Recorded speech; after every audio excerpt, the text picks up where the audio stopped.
Good morning. Anyway, I won't be too hyped just yet because the video just started. But I realized that I've been doing these videos and I don't even do an introduction about myself. I'll do a little mini introduction. I haven't had any coffee, in case you guys are wondering if this is coffee. I did, though, on my drive to drop off my teenager. I did listen to a motivational, like, speech, music, whatever, on Spotify. So that really pumped me up. Definitely recommend those if you need like some pump up, especially when you're feeling down, or just because it don't matter, just do it. That's good. I'm gonna try to do that every morning. Let's see what the teenager does, because I put it on after I dropped her off.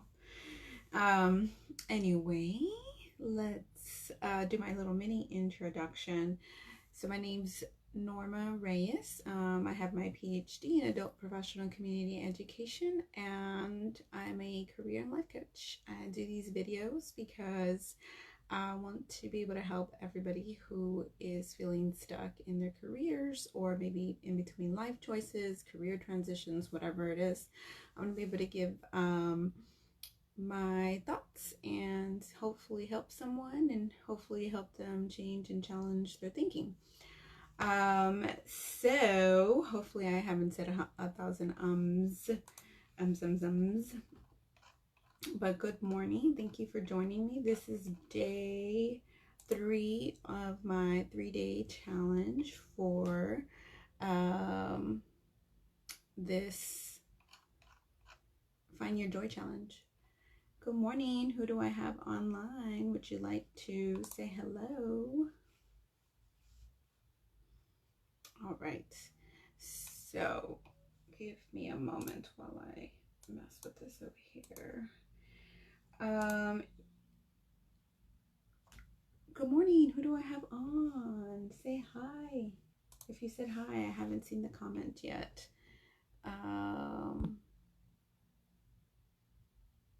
Continue. All right. I'm trying to see. My phone's like being weird. Okay. Anyway, I'll stop messing with that. Every day, new challenge, but eventually this will become smooth like butter. Anyway, all right, so day 1, for those of you that maybe didn't watch day 1 or 2 video, just gonna give little snippets. Day 1 was to kind of go back and write a list of potential careers that you were thinking of doing but didn't do for whatever reason. And then day 2 was making like a plan. For these, it could have also been a plan for some of those like hobbies and interests that you're interested in but you just kind of let go. The example I gave was when I really liked calligraphy, and I really like art. I really like just being able to create random stuff. Like if I have an idea in my head, I like to be able to just try to do it. And so, those are the kind of things that I would like you guys to be able to do. Hi, good morning, who just joined. I really just would like to be able to encourage everyone to do that. Those things that bring us joy, there's no reason to wait for that. And, that was another video too. There's no reason to wait for anything, because no day is guaranteed. And we all really should embrace it. And I'm not saying be reckless, because if you know me in a personal level, you know that I'm not a reckless person, but I definitely try to have fun as much as possible. So back to today, day 3. So day 3 is taking action. Okay, so if you did day 1, you wrote a list of all these potential career options that you had thought about. Day 2 was making a plan for them, or for the hobbies if you like. And now day 3 is taking action in them. Now you may be thinking, well, I'm not really sure that I want to do any of those things. Well, if you're at a crossroads and you're not really sure if you should take any action whatsoever, then take a different type of action. Take action in maybe researching more in one of those that you listed. Take action in maybe talking to someone in those careers, because maybe if you talk to someone and get a different perspective, you might be like, hey, I really still do want to do this, or no, I really don't want to do that. Another thing to do is maybe if you're brave, calling a place and seeing if you could, just talk to someone. Everyone always feels like they can't cross those lines, those imaginary lines that we place on ourselves, like, oh, I can't possibly call a place and ask questions. Why not?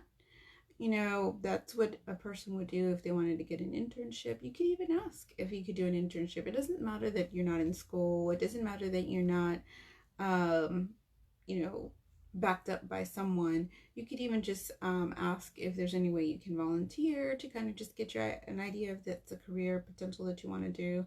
It doesn't take that long to really be able to kind of experience and see if it is something that you want to do.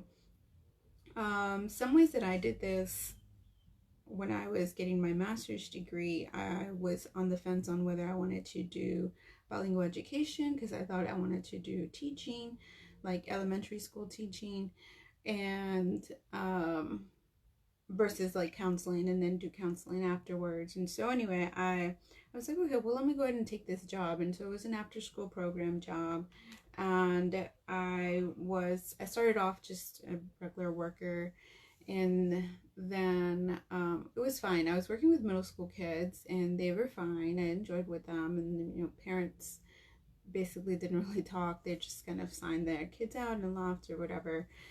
Then because they needed a site manager for a different location that was really close by, they asked me if I would take it. So I went ahead and took that site facilitator position, and I was pretty excited because I was like, okay, well, that kind of puts me more in the age group that I was thinking that I wanted to teach in dual language bilingual education. And so with that, I got a lot more responsibility. I got more students. And again, it was still just a part-time job while I was getting my master's degree. I had been laid off from my job before, so it was kind of like a good waiting period just to be able to see what I wanted to do with myself. So then I realized that I did not want to work with parents. I didn't mind working with the children. The children are children. But really it was more of the parents. And I know that's going to be anywhere. But for me, it was just like, okay, that for me was a deal breaker. And you got to make a list of your deal breakers and stick with them. Because when you start allowing yourself to be like, well, it's just part of life, I'm just gonna do it. Sometimes that you do need to do, but there's other times that you just need to it's a deal breaker. It's like when you're dating someone, like you see all these red flags, and then you decide to, my hair's a mess, I just noticed that. Oh well, it won't stick down, it wants to do its own thing. And so you see all these red flags whenever you're dating someone, and then for whatever reason you just start to think like, oh, it's all in your head. And you got to follow your intuition. You have to know that what you're feeling and thinking is valid. You don't have to have some sort of special degree. You don't have to have anything. I mean, you know who you are on the inside, and so don't allow others to question that for you. That was another thing that I wanted to add.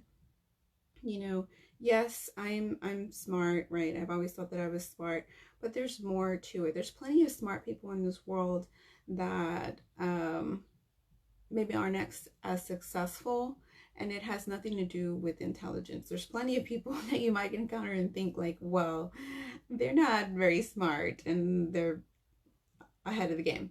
So two other skills that I feel like I personally have that have helped me is that I'm intuitive, and we are all intuitive. It's not special to me. Everyone has it. It's a matter of listening to your intuition. When something feels right, it's probably right, and if it feels wrong, it's probably wrong. And so, you decide whether you want to take those steps on if you want to do something that you feels right or something that's wrong. And then the other thing that I think helps me continue on and be successful is that I care. I truly care about people. You know, I wouldn't be doing this if I didn't. And essentially, like, at the end of the day, like, if I never make any money off of this venture that I'm doing, I know that I positively contributed to some people's lives. You know, and I've heard some really good feedback from people, and I really appreciate it because it reminds me of why I'm doing this. So all that to wrap up, you know, you gotta find your joy. If you're still too afraid to go into those potential careers that you wrote down and do any action steps on that, then take it where you find joy in doing something fun, something that really just releases all of your stresses, and then maybe that will take you forward to doing something that you never thought you were going to do. I truly have to say that taking on a hobby about 7 months ago is what kind of pushed me in this direction. A hobby that had nothing to do with starting a business, a hobby that had nothing to do with career development. I mean, it was doing calligraphy and hand lettering, and here I am now, like, you know, remembering that you know, there's other joys in my life. And this is not to say that I'm unhappy in my current workplace. I'm not. I mean, I love it there. I really, really do. I really love the leadership, but there's just something more that I want that the company is unable to offer me, and that's doing career development in a widespread, you know, talking to everyone in the community, and really getting to see more and more people grow and develop. I do appreciate the opportunity with my company. I really do love them. They're very supportive. I'm also very grateful for my team because they allow me to work with them and their development. So it's really prepared me for this.